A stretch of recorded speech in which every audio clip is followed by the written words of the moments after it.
here because it's Daniel and Lois's anniversary. My first impression was that they were always at the synagogue. I wondered if they lived there.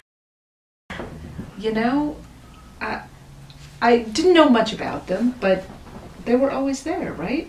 Yeah, we were newcomers. And of course we got to meet Dan early, right off the bat. And, you know, he warmed right up to us and we warmed right up to him. Well, look, I liked your parents right from the start. And Lois always had the kids with her, and I love the kids, so I immediately took over. My first encounter with your father was I went in for the breakfast and the Aron was open. And it was the old shul, and I came in the side where they had the double glass doors, and I went to open, he stood there and he said, "You don't come in when the Aron is open." And I said, "Okay." And I thought, oh my God, this guy is strict. And then a little bit later I met, you know, I saw your mother, and I remembered, I said, wow, she's a really sweet lady, but man, she's really married to this hard-ass guy. First of all, she lived in Brooklyn, and he lived in the Bronx. And your incident with guys who lived in Brooklyn and the Bronx, you lived in the Bronx at the time, they were not compatible. It was too far a distance. Right. And so he must have really loved her to go that far. So Lois, I felt from day one, did you not? From day one, like she was like a part of the family. Yes, she's always She was like so perfect. She fit in. And the only thing is, because I go back a long way with your father, I thought, oh, I hope that she sticks with him. I hope he doesn't blow it. I love you, Daniel. It's just that, you know, I was just like afraid that something would happen and you'd lose this wonderful gem that you had. But it didn't, because she was in love with you, and that was the best. It was so good, because Daniel is such a menschy guy. So it's like a meant to be. That's what I thought. Meant to be. When they first met, Lois lived in Starrett City in Pennsylvania Avenue in Brooklyn. And I think we went to meet Danny, and then we had said goodbye and we were leaving. And as we were driving away, and I said to Ann, "Who's that couple rolling around on top of that car over there?" And Ann goes, "Oh my God, look at that." So that was the first time I saw Danny and Lois. And this was, I guess, shortly after they met, right outside one of the buildings where Lois lived in Starrett City of Pennsylvania Avenue in Brooklyn. Yeah, they were very close to each other. Oh, as they rolled around in the car, they were very close to each other. Dan and I, obviously we grew up together, and it ebbed and tied in terms of the closeness, although, of course, the Grosses stuck together very tightly. But in the last, I'd say, 10 years since I've been around. 15, 20 years, he's been my brother. I remember the first time I came here to their house, it was Passover. And it was like I was part of the family after 5 minutes. It was so warm, and it was so loving, and it was so like, I'm going to cry. No. It's allowed. It's allowed. It's allowed. That, you know, it's like I'm getting chicken skin from thinking about it, that how I was accepted in this family so easily and so quickly. You know, we're always concerned about Lois. I was always concerned about Lois because of how special Lois was, how sweet of an individual she was, just a compassionate, very caring individual Lois is. I really was concerned about her finding a very appropriate, strong-willing, very powerful, independent gentleman. And I never thought she'd find the most appropriate person for her. And I can't tell you, when Daniel came along, we were so happy for her. He's a nice Jewish boy from the Bronx meeting a nice Jewish girl from Brooklyn. And my sister finally met somebody to get married to. Have a family, so I was very happy. Well, I think they were a nice couple because, well, they were nice and they bring me presents, and I really liked them. I can tell you that I was probably around 15 or 16, Phelan reminds me, at the time when I first saw the both of you together. When you guys were together, it was always Lois with a smile, Daniel quiet, because Daniel is not one of many words. He says, how does he always start? Hiya? No. Hi there. Hi there, and bye. Those are his 2 words? Yes.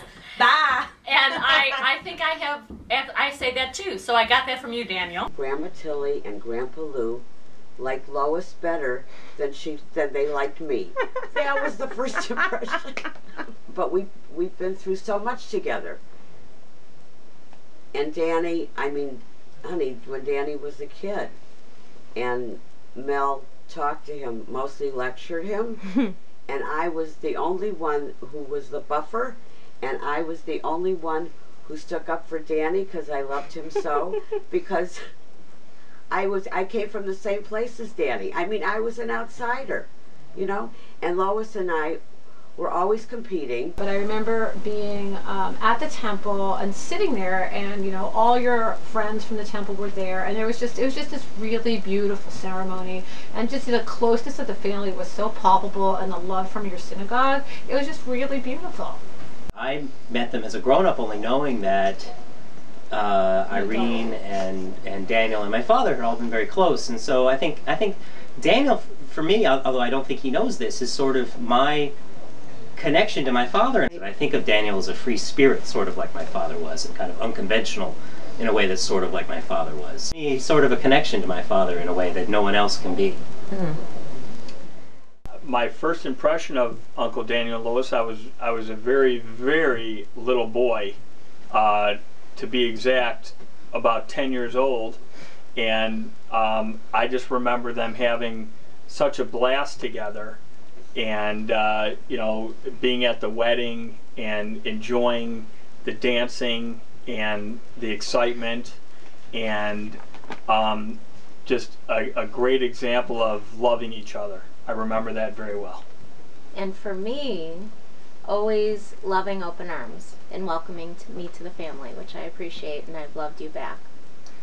And the first time I ever saw them that I remember was like yesterday. My first memory of Dan, that's an interesting one, because Dan and I went to yeshiva at the same time in the Bronx, and Daniel used to babysit for me when I was a kid. I remember having a good time at the wedding, and everybody was happy. You know, I just adore Dan and Lois both, and I'm just glad that 30-year celebration is what we're talking about. I remember them when they first were looking after us when Mom and Dad went away to the Nevele, I believe. Right? There's so much to do at the Nevele. And I don't want to say irresponsible is the word I would use for their caregiving of us, but it was pretty close to that, because I was 5. And I remember Uncle Daniel, I don't know what we had for dinner. I'm sure it was Yoo-hoos and Twinkies and Ding Dongs or something like that. But I'll tell you what, nutritional value in you. And I was a 5-year-old, and there was a Twilight Zone marathon on, and that's what we watched, and I was scared S-less. So I put it this way: they were the fun uncle and aunt who let us do anything, and so I'm joking. Obviously, it was great. I remember Aunt Lois, and I remember our swing set, and I remember Aunt Lois going on the swings with us. We were swinging with Aunt Lois in Hartsdale, and I remember thinking she was really cool that she was swinging with us. She just was very, very down to earth and sweet, and I remember that. But I liked her right away. I remember them. Both struck me as being very warm and friendly, and Lois struck me as being somebody from Brooklyn, which I appreciated. And they're very welcoming to me right away. They really welcomed me into the family, and they were both just really went out of their way to be friendly, warm, affectionate, and I appreciate that. All of a sudden, we had this family that came to shul all the time, and it was a time of famine, as it were, in the synagogue. We had very few people. We struggled to make a minyan, and it was just at a time when a number of younger families were starting to move in, and we were starting to to build, and if anybody could be said to be one of the essential building blocks of the synagogue, it was your parents who came and brought you all the time, and whose commitment, you know, was there immediately. An instant chemistry with Lois, and felt from the beginning that I could really be friends with this person for a very long time, and turned out to be true. So it was a nice, comfortable feeling. Well, the very first time I came to the FJCC, I came with my son Dan, and as soon as services were over, we bolted because Dan was afraid to stay. And the second time, the same thing happened. And the third time, Dan Gross caught us in the lobby and refused to let us leave. And that was the start of a relationship that turned into a family relationship. Well, I always remember Daniel as the tall, jolly gentleman, almost like the Jewish Santa Claus with his beard, always laughing and very boisterous. Always in his wonderful overalls. I love them. They look so comfortable. I wish I had the gall to wear them as he does, because they look more comfortable than what I wear. And Lois, I've always looked up to Lois with everything she does, all the family planning, all the events. I appreciate including me in the family gatherings and all the great meals between Passover and Hanukkah.